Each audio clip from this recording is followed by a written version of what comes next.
As a futurist, I've been taking questions about global trends from all over the world for the last 24 hours.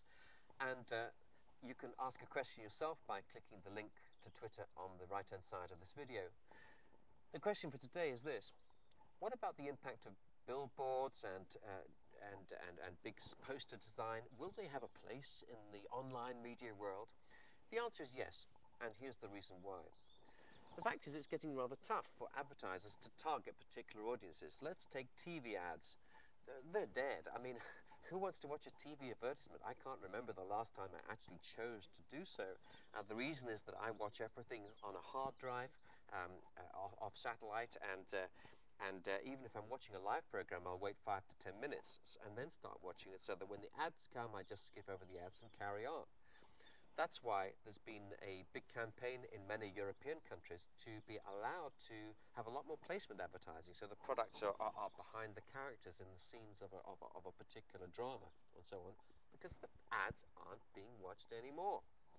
The adverts that are being watched are ones where the ad itself becomes part of the entertainment package, so they're very high quality, almost like mini films, but the rest, it's history, it's toast. And then you look at things like general campaigns in newspapers and the rest. Once again, it's not particularly well targeted compared to a Google search ad, which will come up in just at the right space at the right time, or a Google related ad on a mobile device, which is triggered by the position of the user as they're walking down the street.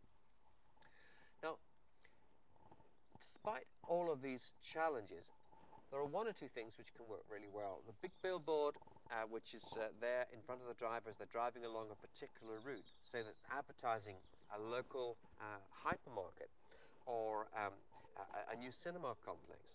A sign that's on the bus stand waiting for people to look at as they themselves are waiting to get on a bus. Particularly a sign where the actual image can be changed, not just randomly, but maybe in response to the user themselves. So the person comes along, they've got a mobile phone. Inside that mobile phone is an RFID tag, a radio frequency identification device, that interacts with the advertising screen. They can see what particular model that mobile phone is. Perhaps they can also see the RFID on my glasses, so they can see that I'm a mobile phone user with a particular network.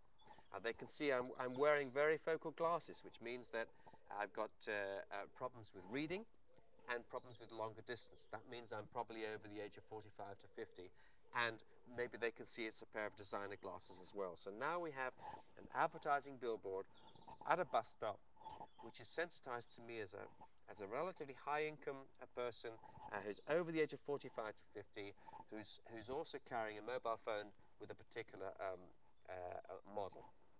They don't know who I am, but they can now create advertising especially for me. So up comes an ad now for laser-corrected eye surgery. Why? Because they can see who I am. Does it matter that the ad is also being watched by others in the queue? No. Do I know that the ad has been tailored for me? No, because there are maybe 10 or 15 people in the bus queue. But a decision has been made by the system as a whole to present that ad, amongst other ads, to me now. You could have the same kind of thing happening, of course, inside a minicab or in any other kind of situation where it's possible to engage with an individual. So billboards advertising has an awfully long way to go in terms of customization, and the huge billboards by the side of motorways and things, they're also going to be around forever.